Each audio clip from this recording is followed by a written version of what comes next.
बंगाल के चुनाव में पराजय के बाद यहां पर बीजेपी के आला नेताओं का आना जाना कुछ कम सा हो गया था। लिहाजा जब भी कभी बीजेपी के आला चेहरे यहां गाहे बगाहे नजर आ जाते हैं तो अपने आप सुर्खियों में छा जाते हैं।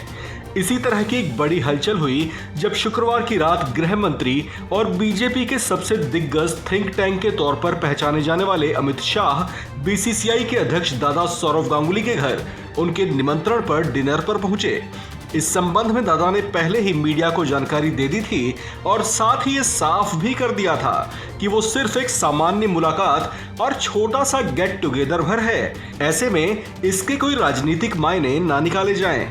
इस मुलाकात और डिनर को लेकर सौरव गांगुली का कहना है कि वे अमित शाह को पिछले 10 सालों से भी ज्यादा वक्त से जानते हैं और उनसे बीच बीच में मुलाकातें भी होती रही हैं। ऐसे में उन्होंने इस मुलाकात को एक शिष्टाचार भेंट ही बताया है। उन्होंने बताया कि वे अमित शाह और उनके बेटे को साल 2008 से ही जानते हैं, जब वे खेला करते थे। उन्होंने कहा कि वे उनके बेटे के साथ काम करते हैं। ऐसे में उनके परिवार के साथ उनका पुराना जुड़ाव रहा है। हालांकि बंगाल के सियासी गलियारों में गांगुली के इस बयान को डिप्लोमेटिक जवाब कहा जा रहा है।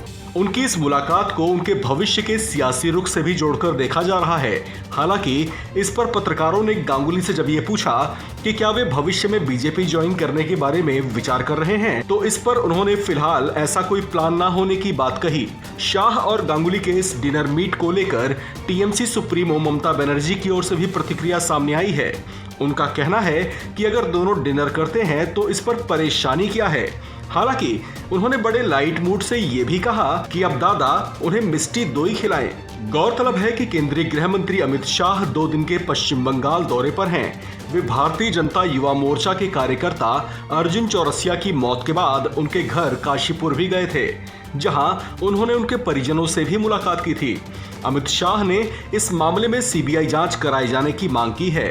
उनका कहना है कि पश्चिम बंगाल में हिंसा के डर और भय का माहौल बन चुका है। इस खबर में फिलहाल इतना ही। बाकी खबरों के लिए बने रहिए वन इंडिया हिंदी के साथ।